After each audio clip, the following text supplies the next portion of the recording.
C'est une photo que j'ai trouvée à Cannes. Attends, je sais pas s'il y a des infos derrière d'ailleurs. Voilà. Donc en vrai, d'une certaine manière, si quelqu'un connaît cette personne et cette date, je ne sais pas qu'est-ce qu'elle signifie. Pour lui rendre la photo, quoi. Parce qu'attends, c'est quoi? C'est 78. C'est Non. une personne qui a l'air d'avoir la vingtaine. 78. Il aurait quel âge aujourd'hui? Quand même vieux, non? Bah, il a la retraite. Hein. Voilà, il a la retraite.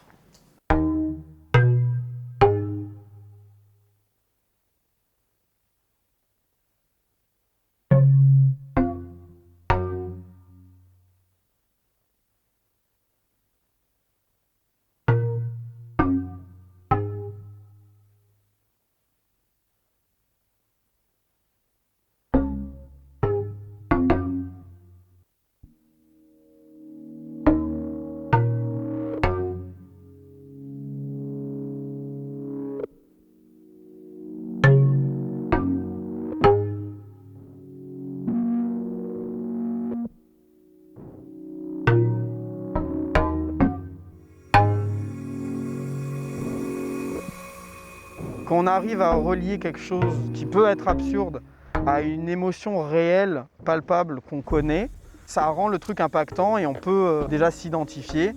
Et forcément, on a une porte d'entrée vers cette idée-là et on peut la considérer encore plus. Et c'est une idée qui finalement, qu'on le passe entre guillemets sous ce filtre, n'est pas si absurde que ça. On parlait du Graal et de la légende du roi Arthur. Et justement, je trouvais ça marrant de me dire, donc l'épée est coincée dans un rocher.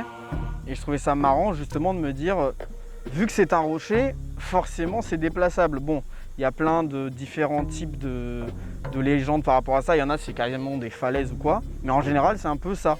Et du coup, je me suis dit, si la personne est tellement forte qu'elle arrive à l'enlever avec le caillou, ça fait quand même une arme, on va dire, très balèze. Et je trouvais ça marrant, quoi. Je dessine en noir et blanc. Je voulais vraiment aller très loin dans ce processus-là. Donc il y a encore beaucoup de chemin. Mais du coup, vu que j'ai cette direction, je me dis, ok, toutes les techniques reliées à l'encre et au noir et blanc en général, c'est un peu là que je veux aller. C'est beaucoup de formes que j'aime bien.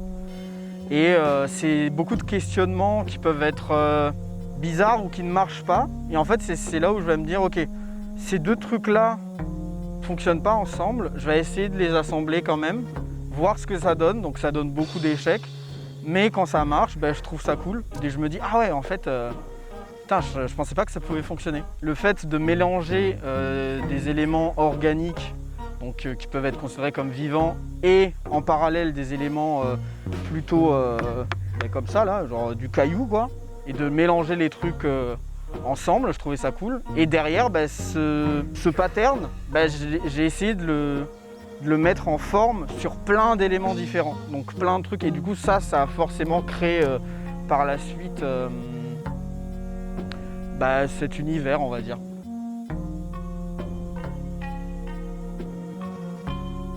C'est vrai qu'en parallèle du coup de tout ça, j'ai un gros affect avec l'acting, on va dire. Donc exagérer un peu les expressions, parce qu'en plus c'est de la BD, c'est une image qui est figée. Donc de faire en sorte que le personnage soit le plus vivant possible et qu'on voit très vite sa personnalité juste dans des gestuels, etc.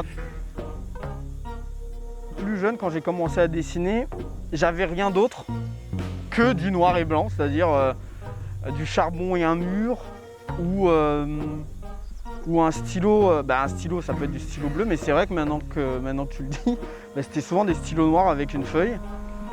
Et par la suite, plus grand, en fait, je me suis dit, j'aime beaucoup tout ce qui est en noir et blanc parce que ça va potentiellement à l'essentiel.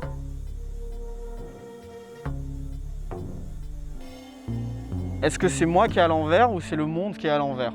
Mon monde peut être considéré comme ça, mais disons que c'est plus un espèce d'énorme, un énorme bac à jouer ou un bac à sable où je m'amuse et forcément ça peut être ce qu'il est, peut-être bizarre, etc. Mais je pense que là-dessus, tout le monde a un peu ses ses petits jouets, etc. Puis tout le monde a un peu cette part un peu chelou, on va dire. J'étais en train de faire le storyboard et ça commençait à être compliqué parce que de par moi-même, j'ai décidé d'étendre la taille de la BD à beaucoup plus de pages que ce que je pensais. Et à ce moment-là, je me suis senti vraiment à la fois débordé, mais aussi face à quelque chose qui était trop gros pour moi. C'est lui qui est venu me parler parce qu'il aimait bien ma photo de profil. Et il me disait mais pourquoi t'es en privé, tu dessines et en fait on a juste commencé à sympathiser en plein Covid. Et du coup on s'appelait à des heures québécoises.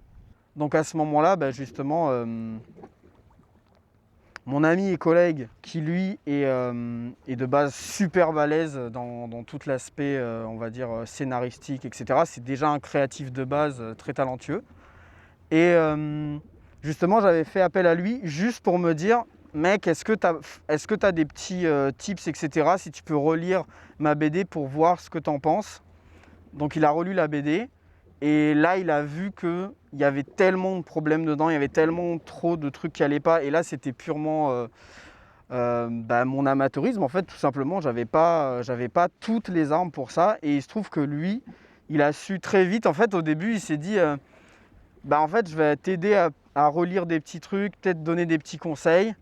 Et donc, on s'est appelé, etc. Et finalement, au fur et à mesure du processus, sans même s'en rendre compte, on s'appelait tous les jours, pendant des heures, et ça sur plusieurs semaines, plusieurs mois. Et en fait, à ce moment-là, on s'est dit, mais mec, là, en fait, on bosse ensemble dessus. Et là, clairement, ça a été un moment où ça a été à la fois super dur, j'étais perdu. Mais quand il est arrivé, c'est l'inverse. Ça vraiment, déjà, ça m'a allégé de ouf. Ça m'a beaucoup appris parce que c'est aussi un professeur d'une certaine manière. Je lui ai transmis tout ce que je savais. C'était une période où je ne pouvais pas trop dessiner. Du coup, je lui transmettais toute mon envie, tout ce que j'aurais voulu essayer de faire sur le dessin, je lui ai transmis à lui. Et en fait, on a sympathisé par la force des choses. Donc, je l'ai suivi dans tous ses débuts de projet professionnel jusqu'à ce qu'il ait son début avec la BD, Caboche. Au début, il m'avait proposé, moi, je n'étais pas disponible. Donc, il a fini par faire son projet solo. Et il est revenu me voir à peu près 8 mois plus tard pour que je le dépanne. Et ça a fini par une collaboration sur plusieurs années. C'était pas du tout prévu. On se dit même que c'était plus intéressant que la BD ait été conçue de cette manière-là. Ça lui donne un côté un peu plus éclectique, un peu plus aléatoire, un peu plus instinctif. Et ça correspond beaucoup plus au personnage de Prota, par exemple. Et c'est un peu comme une écriture un peu libre.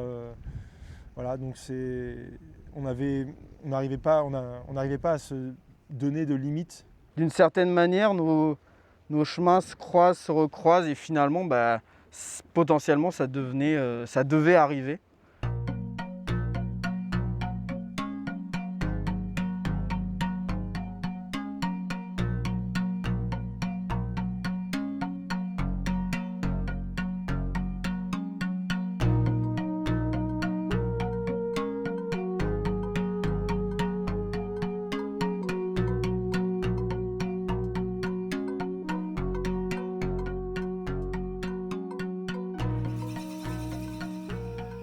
L'univers, il est quand même esthétiquement très varié, il est très organique, donc du coup, on a l'impression que ça va dans tous les sens, mais c'est pas réellement le cas. Parce que les personnages, entre eux, ils résonnent beaucoup, ils ont beaucoup de problématiques communes, ils ont beaucoup de problèmes avec leur apparence physique, avec ce qu'ils étaient, avec leur passé. Donc, finalement, je pense... C'est les émotions. Ouais, c'est complètement ça. C'est les émotions. Ouais, si on résume vraiment, c'est voilà. les émotions. C'est les émotions. Hé hé.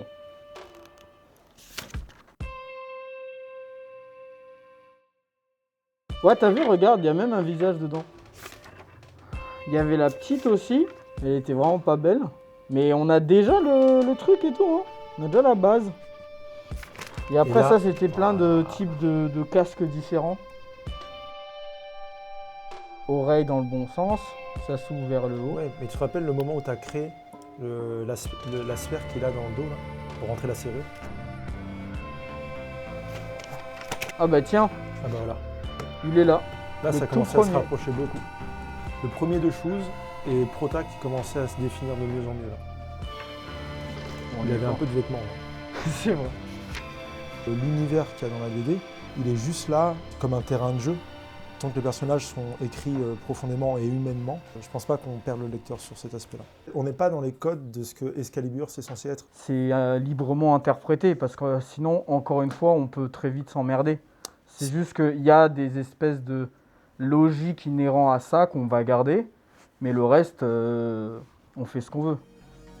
Là, on commence à arriver à la version définitive. Ouais. Ici, on a lui, donc là pareil. Lui, c'est un personnage qui a été supprimé en cours de route. Et remplacé par chose. Là, on a le cartographe, un design provisoire du roi. Là, c'est la première version de l'antagoniste qui datait d'il y a très Ah ouais, longtemps. il y a 1000 ans, ouais. Ah oui, il avait un espèce de cuissard à la con, là. Ah ouais, non, on a épuré, hein. Bah effectivement, comme tous les gamins, je dessinais, bien évidemment. Mais c'était pas du tout quelque chose que je voulais faire à la base. Par la suite, entre grosses guillemets, c'était la chose qui me permettait de plus perdre le temps. Donc je me suis dit pourquoi pas, mais c'est pas du tout quelque chose que je voulais faire à la base. Puis je me dis là, c'est une chance de pouvoir faire ça et participer à tout ça. Tant que ça me fait kiffer, tant que j'ai envie de faire ça, tant que aussi ça, je peux me permettre de faire ça, let's go. Ouais, ça c'est perdre du temps, j'aime bien. J'aime bien ça. Et sans m'ennuyer, bien sûr. Je pense que c'est un peu la fusion des deux, on va dire.